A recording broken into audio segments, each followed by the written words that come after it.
अरे नहीं, जदा इंटरनेशनल मार्केट में लगी भीषण आग, 2 की मौत। नमस्कार, स्वागत है आपका हमारे चैनल डेली सऊदी न्यूज़ पर। देखिए, जदा इंटरनेशनल मार्केट में भीषण आग लग गई और इसे बुझाने के दौरान 2 दमकल कर्मियों की मौत हो गई। जदा इंटरनेशनल मार्केट, जो कि गवर्नरेट के सबसे पुराने बाजारों में से एक माना जाता है, अधिकांश हिस्सों में उसकी आग लगी और इसे बुझाने के दौरान सिविल डिफेंस के 2 दमकल कर्मियों की मौत हो गई। सिविल डिफेंस बलों के सदस्य रविवार सुबह करीब 6 बजे अल जावदा जिले में मदीना रोड के पास स्थित बाजार में लगी आग को बुझाने में सफल रहे। अपने एक्स अकाउंट पर एक बयान में सिविल डिफेंस निदेशालय ने घोषणा की कि उनके कर्मचारी लगभग 14 घंटे की लड़ाई के बाद शहर के प्रसिद्ध वाणिज्यिक परिसर में लगी आग को बुझाने के अपने प्रयासों में सफल रहे।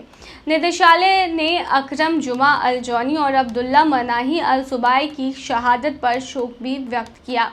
बता दें, दोनों आग बुझाने में अपने कर्तव्यों का पालन करते हुए मारे गए। सिविल डिफेंस सूत्रों के अनुसार शहर में दूर दूर से दिखाई देने वाली लपटों की तीव्रता के कारण वेंटिलेशन की कमी के कारण जले हुए क्षेत्र के अंदर दम घुटने से उनकी मौत हो गई। रिपोर्ट के अनुसार सुबह सुबह जब आग लगी तब बाजार में कोई नहीं था। जदा और मक्का के 20 से अधिक अग्निशमन और बचाव इकाइयां तेजी से फैल रही आग को नियंत्रित करने के लिए हरकत में आ गई। आग ने 40 साल से ज़्यादा पुराने बाजार के ज़्यादातर हिस्सों को अपनी चपेट में ले लिया।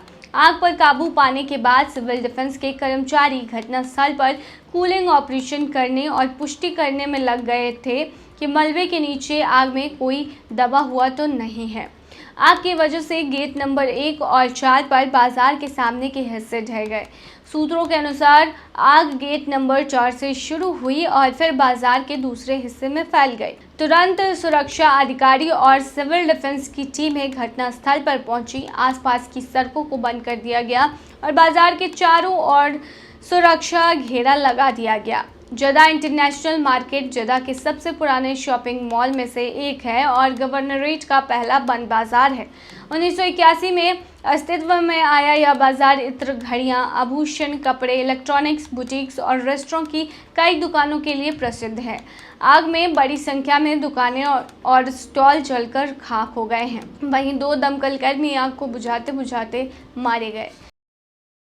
क्या भारतीय भी सऊदी जाके मांगते हैं भीख? नमस्कार, स्वागत है आपका हमारे चैनल डेली सऊदी न्यूज पर। खबर शुरू करने से पहले जरूरी जानकारी आपको दे दें कि अगर आप सऊदी में फंस गए हैं, वहां पर नियोक्ता आपको छोड़ नहीं रहा है, आप अपने देश वापस लौटना चाहते हैं, तो ऐसे में आपको पता नहीं है कि आप क्या करें, तो बता दें कि आप घबराएं नहीं। नीचे दिए हुए कॉन्टैक्ट नंबर पे आप कॉन्टैक्ट कर सकते हैं। वहां से आपको जो जरूरी हेल्प है वो मिल जाएगी। कानूनी प्रक्रियाओं के तहत सारी कार्रवाई करके आपको महज 3 से 4 दिन के अंदर खरूज लगाकर वापस अपने देश सही सलामत पहुंचा दिया जाएगा। तो दिए गए नंबर पर आप संपर्क कर सकते हैं। देखिए, किसी भी देश में भिखारियों का होना आम बात है। इतना ही नहीं, अमेरिका से लेकर भारत, सऊदी अरब, सभी देशों में भीख मांगना एक वैश्विक समस्या है।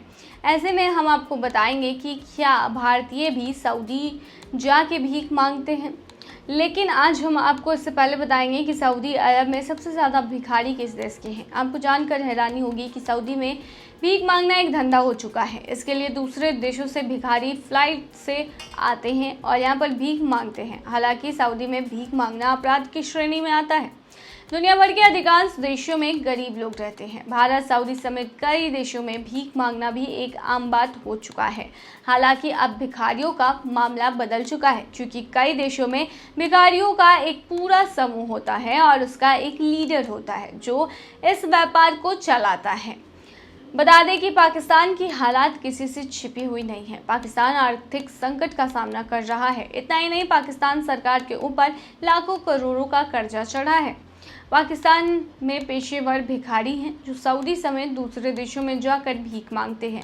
डॉन की रिपोर्ट के मुताबिक पाकिस्तान सरकार ने सड़कों पर भीख मांगने के लिए विदेश जाने वाले व्यक्तियों का डेटा निकाला है और इस मामले में गृह और विदेश मंत्रालय मिलकर एक पॉलिसी तैयार कर रहे हैं। बीते साल सितंबर में मानव संसाधन विकास मंत्रालय ने प्रवासी पाकिस्तानियों पर सीनेट की अस्थायी समिति को सूचित किया था कि बड़ी संख्या में पाकिस्तानियों को विदेश ले जाकर पेशेवर भिखारी बनाया जा रहा है। रिपोर्ट के मुताबिक विदेशों में पकड़े गए 90% भिखारी पाकिस्तानी मूल के हैं। 2023 में मक्का की ग्रैंड मस्जिद में पकड़े गए जेबकतरों में से एक बड़ी संख्या पाकिस्तानी मूल की थी।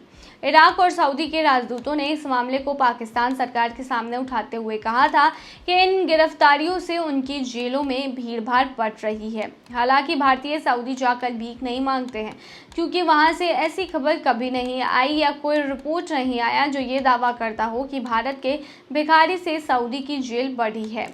डॉन की रिपोर्ट के मुताबिक पाकिस्तान की जनसंख्या 23 करोड़ है और इसमें करीब 3.8 करोड़ पेशेवर भिखारी है। इन लोगों की राष्ट्रीय औसत आय प्रतिदिन 850 पाकिस्तानी रुपए है। इन भिखारियों को हर दिन 32 अरब रुपए दान में मिलते हैं, जो सालाना करीब 117 ट्रिलियन है।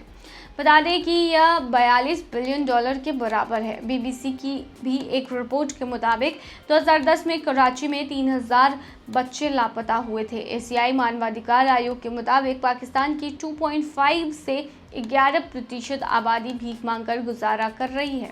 वहीं बात करें इंडियंस की कि क्या इंडियंस भी सऊदी अरब जाकर भीख मांगते हैं, तो बता दें कि ऐसी कोई भी रिपोर्ट निकलकर सामने नहीं आई है जो ये दावा करती हो कि सऊदी अरब के जेल भारतीयों से भरे पड़े हैं जो कि सऊदी अरब में भीख मांगते हुए पकड़े गए हैं। तो इससे साफ जाहिर होता है कि भारतीय वहां जाकर भीख नहीं मांगते हैं। तो ये थी तमाम जानकारी। बने रहिए ऐसी तमाम खबरों के लिए डेली सऊदी न्यूज़ पर।